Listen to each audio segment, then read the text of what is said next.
Assalamualaikum warahmatullahi wabarakatuh.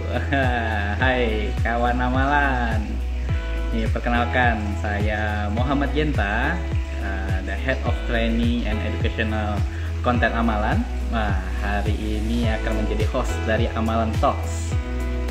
Dan kita akan bersama dengan pembicara kita, spesial sekali pembicara kita sore hari ini. Apa kabar, Mas Gen? Wah, baik. Keren sekali loh. Itu di belakangnya banyak kata-kata mutiara kayaknya tuh. Iya, jadi biar semangat terus kan, kita harus diliputi sama kata-kata positif. Jadi setiap kali bangun itu kan bisa dibaca, terus bisa dinikmati lah kata-katanya sehingga nanti masuk kan ke otak kita, sehingga kita bisa menjalani hari dengan penuh semangat dan positif gitu. Jadi ceritanya nih saat ini kita lagi mau membahas mengenai cara mengelola hutang dengan bijak ini, Mas Yodi. Oke, siap.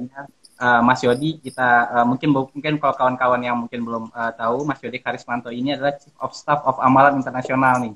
Jadi tentang amalan sendiri itu mungkin kawan-kawan yang ngikutin IG-nya Amalan ID sudah banyak mendapatkan profilnya kan kayak gitu. Cuman kalau secara singkat, kalau saya tidak salah kita menyebutnya itu konsultan manajemen utang ya, Mas Yodi ya? Ya, benar. Karena topik ini agak cukup menarik nih, Mas Yodi, karena ada anggapan di masyarakat kita itu katanya kalau utang itu tuh dianggap itu sebagai bukti kegagalan katanya. Nah, habis itu kegagalan dalam hal ngatur keuangan pribadinya lah, kan gitu. Soalnya kita sering dengar ada kasus misalnya orang diburu-buru debt collector lah, atau enggak rumah atau kendaraannya itu juga disita misalnya kan. Terus ada juga mungkin yang sering kabur tuh tanpa jejak, katanya begitu gitu kan ya. Ada juga yang mungkin marah-marah ketika saya pas waktu ditagih misalnya. Nah, ini katanya tuh akhirnya ngebuat pandangan negatif ke masyarakat tentang utang ini jadinya agak makin jelek ya. Iya, oke. Oke, thank you Mas Genta dan Sobat Amalan, thank you banget udah join. Jadi kita juga sering mendengar anggapan ya, memang utang itu buruk, gitu, tidak memberikan dampak baik gitu, dan menjadi presiden juga untuk dari sisi sosial gitu, sehingga banyak orang yang tidak ingin tahu bahwa saya punya utang gitu. Dan padahal sebenarnya utang itu sebenarnya memberikan sisi yang baik dan sisi yang positif asal kita menggunakannya dengan bijaksana gitu. Nah, sebenarnya utang apa sih sebenarnya yang bagus untuk Sobat Amalan semua?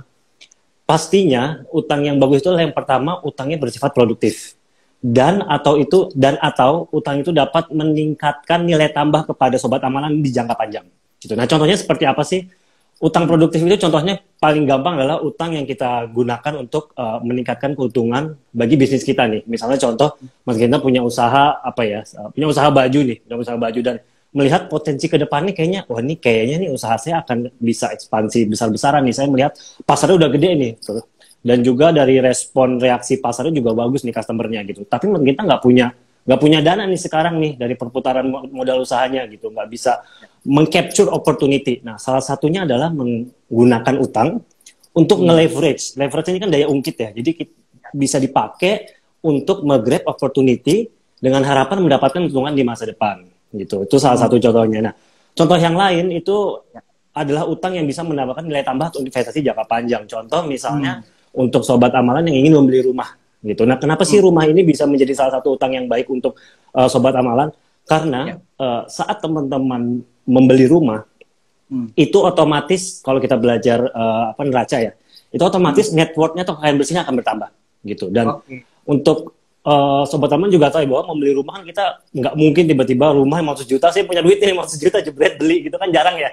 Biasanya kita kan gunakan namanya KPR atau kredit kepemilikan rumah gitu, sehingga dengan nominal hanya 30% down payment, itu kita bisa membeli rumah dengan harga yang saat ini 500 juta, kalau 30% berarti sekitar 3 kali 5, 15 juta ya? 150 juta gitu. Kita sudah bisa membeli rumah yang seharga 500 juta, di mana rumah itu umumnya akan naik kan setiap tahun nilainya. Gitu. Jadi bayangkan dengan kita punya uang 150 juta, 30% dari harga rumah, kita bisa memiliki rumah dengan yang saat itu value-nya 500 juta, harapan kedepannya juga akan naik nilai rumah umumnya. Begitu. Itu salah satu contoh utangnya produktif. Salah satu contoh utangnya produktif lainnya adalah investasi di pendidikan atau edukasi. Gitu. Kenapa? Karena dengan harapan kalau teman-teman berinvestasi atau mengambil utang di pendidikan, ya kan, kita menambah skill kita nih, kita menambah pengalaman kita nih. Harapannya tujuannya adalah bisa meningkatkan atau bisa membantu dalam profesional karir kita gitu. Karena dengan edukasi itu knowledge kita bertambah, pengetahuan kita bertambah, karirnya juga bisa meningkat, sehingga harapannya nanti penghasilan pun juga akan meningkat gitu. Nah, jadi key pointnya nih untuk sahabat amalan saat ingin mengambil utang itu, utang yang baik adalah utang yang memberikan potensi bagi sobat amalan untuk meningkatkan kekayaan bersih gitu. Dan setiap case itu beda-beda ya Mas Genta ya. Kadang mungkin orang yang mungkin baru bekerja dengan orang yang sudah bekerja 5 atau 10 tahun, itu setiap utang akan berbeda-beda. Jadi perencanaan keuangan itu juga sangat penting saat kita ingin mengambil utang. Seperti itu. Nah, jadi penasaran juga nih Mas Yodi. Berarti kapan ya bolehnya ngambil utang itu ya? Jadi terus kalau udah kapannya, terus apa yang harus diperhatiin deh ketika misalnya mau ngambil utang nih gitu. Oke, Pak. Ini juga pertanyaan yang sering saya dapat juga ya gitu. Kapan saya bisa boleh berutang? Apakah saya saat sudah bekerja dengan gaji UMR saya bisa langsung berutang gitu? Nah, sebenarnya pertanyaannya kembali lagi sesuai dengan kebutuhan gitu. Jadi kita bisa membedakan ya, kan ada namanya need and want, kebutuhan dan keinginan. Nah, ini yang menjadi penting bagi kita harus tahu kebutuhan kita itu apa gitu. Apakah kita butuh untuk berutang saat ini? Nah, ini sebenarnya pertanyaan simple, cuma sulit bagi orang untuk menjawab karena semua orang selalu merasa, saya butuh beli handphone baru misalnya, saya butuh beli rumah, saya butuh beli mobil, semuanya jadi kebutuhan gitu. Benar. Nah, ini makanya butuh perencanaan yang matang agar rekan-rekan tahu kebutuhan itu apa. Nah, kalau kita bicara dengan definisi, kebutuhan itu adalah sesuatu yang akan mempengaruhi keberlangsungan hidup sobat amalan nih. Kayak misalnya makan, basic ya, makan, minum, atau rumah, itu kan salah satu kebutuhan gitu. Tapi setiap orang nanti berjalannya waktu, berjalannya usia, kebutuhannya akan jadi beda-beda gitu. Nah, kalau kita berbicara tentang gimana? Kalau HP baru? Kalau HP baru, nah mungkin nih kalau misalnya kita, saya sekarang seorang salesman, saya butuh HP baru untuk berjualan agar saya bisa menghubungi lead saya. Nah, itu bisa jadi kebutuhan. Karena dia kan butuh HP untuk bisa bantu berjualan dia nanti. Dengan harapan performanya meningkat, harapan nanti bonusnya juga akan naik gitu. Nah, kalau kita melihat dari tujuan utang ya, Mas Genta, umumnya itu tujuan utang itu ada 4 kalau bisa saya kategorikan. Itu ada tujuan untuk produktif, untuk bisnis, tujuan untuk konsumsi, tujuan untuk likuiditas, dan tujuan saat kita terdesak atau saat ada darurat gitu. Nah, kalau bisnis kita udah paham ya, tadi saya ilustrasikan. Kalau untuk konsumsi, nah ini yang paling banyak nih untuk konsumsi itu kayak contohnya beli HP, rumah, mobil, sesuatu yang bisa untuk dikonsumsi sama kita gitu. Nah, ini akan menjadi PR yang berat untuk sobat amalan untuk mengetahui konsumsi apa saja yang sebenarnya menjadi kebutuhan. Nah, saya akan menyarankan sobat amalan untuk merencanakan dengan baik dengan perencanaan keuangan yang profesional untuk bisa menyarankan bahwa ini kebutuhan Anda saat ini seperti ini atau ini belum kebutuhan Anda. Contoh ilustrasi misalnya Mas Genta kan sudah menikah dan saya masih lajang gitu. Kebutuhannya akan berbeda. Mungkin Mas Genta kebutuhan ke depan, saya sudah menikah, mungkin 3 tahun lagi saya akan mempunyai anak. Jadi kemungkinan saya nggak bisa nih tinggal sama orang tua terus. Saya nggak bisa tinggal di apartemen terus misalnya atau kos. Saya harus punya rumah.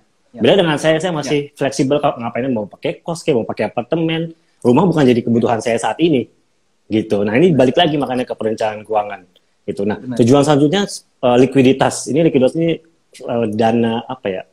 Saat rekan-rekan butuh dana, tapi nggak punya saat ini. Contoh misalnya, wah dari perusahaan misalnya saat COVID nih, perusahaan ngasih pengumuman gaji akan telat dibayarin. Padahal saya butuh makan, gitu. Nah, utang bisa menjadi salah satu sumber untuk bisa mendapatkan likuiditas dana itu untuk bisa makan kebutuhan, gitu. Nah, tujuan yang terakhir misalnya saat terdesak atau darurat. Contoh keluarga sakit atau misalnya yang memberi penghasilan kayak suami sakit, terus tidak ada asuransi kesehatan misalnya. Nah, ini makanya sangat disayangkan tidak ada asuransi.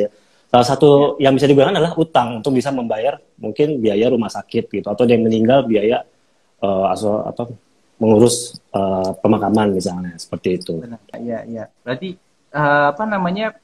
yang ini skenario yang sudah skenario terbaik nih Mas Yodi.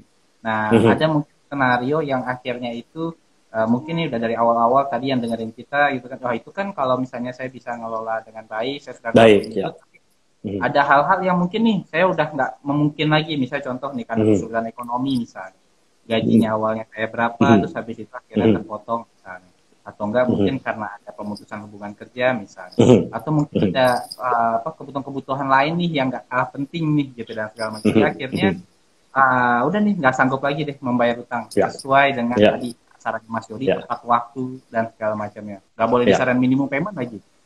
Salah satu solusi yang saya sangat sarankan adalah Bapak Ibu bisa berkonsultasi dengan konsultan manajemen utang yang berpengalaman gitu, karena mereka mempunyai pengalaman yang baik untuk bernegosiasi dengan bank, satunya dengan amalan ini gitu. Nah, kami sendiri amalan kita sudah 5 tahun berdiri, kami membantu klien-klien kami untuk mencarikan solusi yang terbaik itu apa sih gitu. Karena kalau orang punya utang, anggap aja tadi dibiar sama income-nya sama nih, jadi 100%.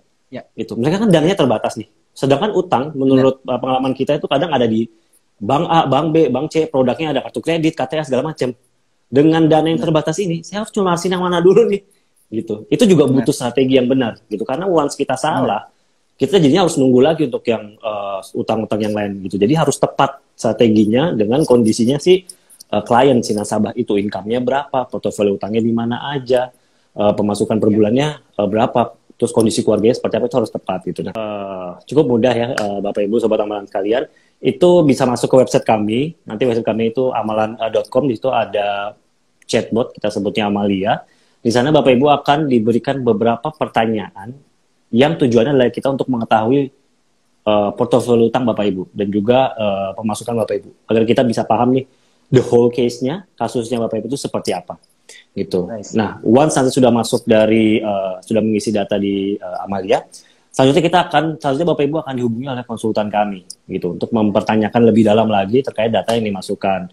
Lalu juga konsultan kami akan memberikan konsultasi gratis dan juga memberitahu tentang cara kerja amalan itu seperti apa, lalu biaya kami seperti apa, itu akan dijelaskan nanti di awal. Dari situ juga misalnya Bapak Ibu sudah setuju dengan term and condition, cara kami bekerja, bisa langsung mendaftarkan ke amalan gitu. Setelah mendaftarkan ke amalan, selanjutnya kita akan merancang gitu. Karena kita udah tahu tuh tadi utang-utangnya di mana aja, pemasukannya berapa.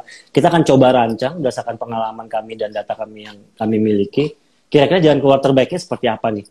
Berapa dana yang harus dikumpulkan per bulan? Berapa dana yang harus disisihkan per bulan oleh klien? Banyak banget yang juga kita pelajari nih Mas Yodi. Mungkin biar kita menutup diskusinya kita di sore hari ini, boleh mungkin Mas Yodi ada apa namanya yang bisa diinikan. Tapi ini ada satu pertanyaan, masih mau masih boleh? Atau boleh. Ini pertanyaannya menarik. Dari Little Squad Lombok, tinggalnya di Lombok nih. Fee amalan berapa sih Kak, dibayarkan saat kapan? Oke, terima kasih pertanyaannya. Untuk fee amalan sendiri nanti Bapak Ibu saya sarankan bisa masuk ke website kami amalan.com, di situ ada sisi biaya. Nah, dari kami sendiri di amalan kita ada 2 komponen biaya layanan, yaitu biaya pendaftaran dan biaya keberhasilan. Biaya pendaftaran ini dibayarkan di depan berdasarkan percentage dari total outstanding atau total tunggakan Bapak Ibu gitu, yang nanti total utangnya didaftarkan di amalan. Lalu biaya keberhasilan itu adalah biaya yang akan kami bebankan saat kita sudah berhasil memberikan penyelamatan terhadap utang atau memberikan case yang berhasil ke utangnya Bapak Ibu. Itu nanti dibayarkan di akhir gitu. Nah, bagi Bapak Ibu yang merasa saya mau pakai amalan, saya punya utang nih, saya mau pakai amalan, tapi masa saya dibebankan dibayar di depan, nanti kira-kira berhasil atau enggak ya gitu. Saya takut gagal gitu. Nah, kita tidak usah khawatir, kita juga ada paket di mana tanpa perlu membayar biaya pendaftaran. Jadi bisa langsung daftar ke amalan tanpa biaya pendaftaran, kita akan charge biaya keberhasilan. Jadi saat sudah berhasil, kita baru bebankan biaya itu di akhir. Nah, yang kami inginkan adalah komitmen itu tadi gitu. Once sudah join amalan, mari kita bersama-sama juga untuk Bapak Ibu komitmen. Nanti bersama-sama kita akan bantu program penyelesaian seperti apa sampai selesai berhasil, baru deh nanti kita bebankan biaya keberhasilan. Nah, tapi kalau pakai amalan baik-baik kan ngobrolnya itu Mas Yodi? Baik gitu. Justru kita bisa jadi teman curhat deh. Ya itu yang dicari. Terima kasih banyak Mas Yodi atas waktunya sore hari ini. Saya yakin kawan-kawan amalan ini banyak mendapatkan pembelajaran hari ini. Semoga bisa berguna buat kehidupannya saat ini maupun masa datang.